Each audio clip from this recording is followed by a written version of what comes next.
How's it going, automotivated followers?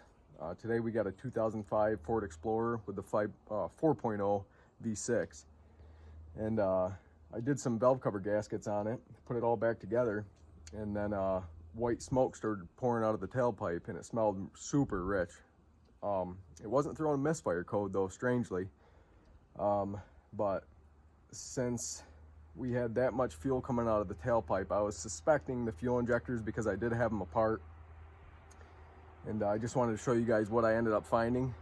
So here you can see, I got so this is the whole engine bay here. I have the upper intake plenum off.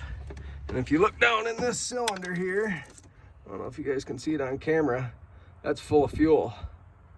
It's still dripping too. And then you look in another hole,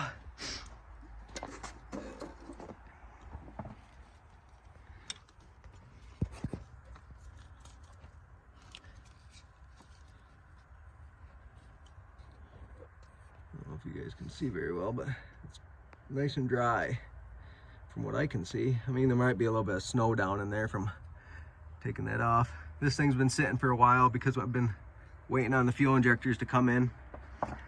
I don't want to prime the pump again to show you guys what it's like when it's spraying, but this is a way you guys can check.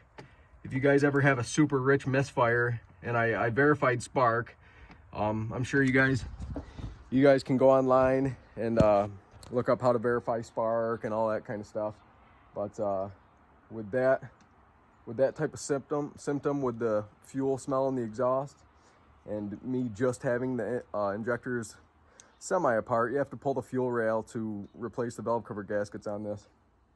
So that kind of led me to believe that probably something I did, or maybe the injectors were a little bit sticky before, and then taking them apart, messing with them. Anytime you mess with something, there's a chance that it might not go together exactly how it was. So that's where we're at. So I'm going to replace that one injector with some new injectors here, and I'll prime the pump and I'll show you guys all the dry cylinders.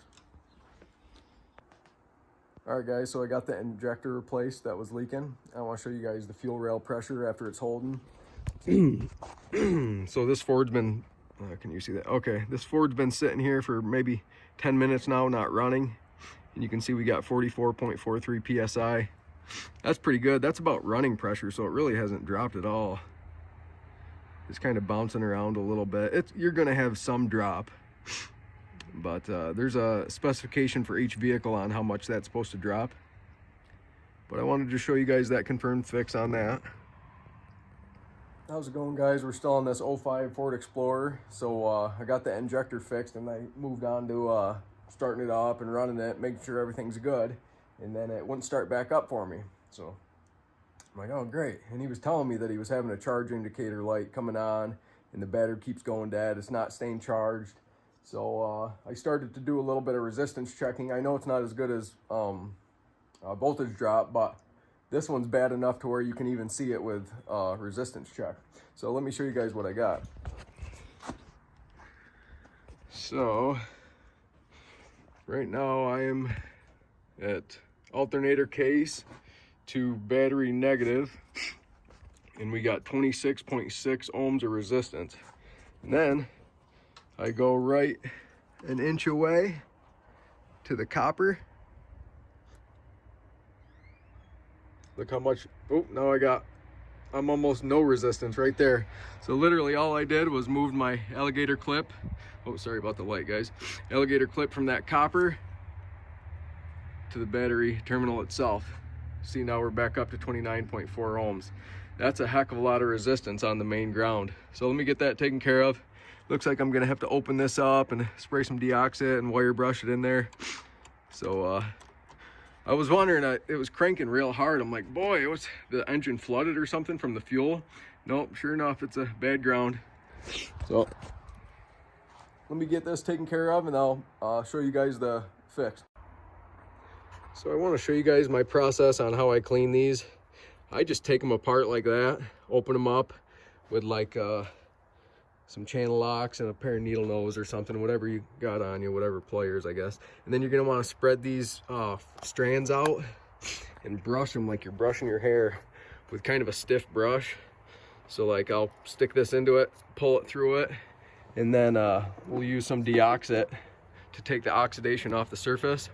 And then also we got our battery terminal cleaner there, and that you got one side here to clean the inside of your terminals, and then the two females can go right over the top. You got to make sure you got the right side though. One's negative, one's positive, if you can see that.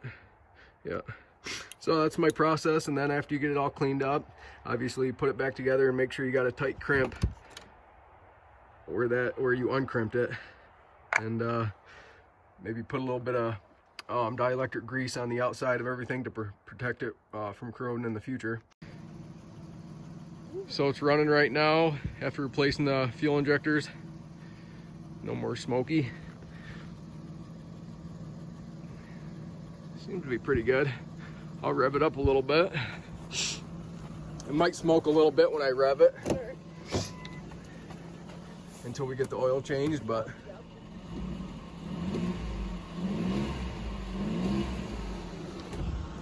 not too bad though, barely huh? anything. Yeah, barely anything.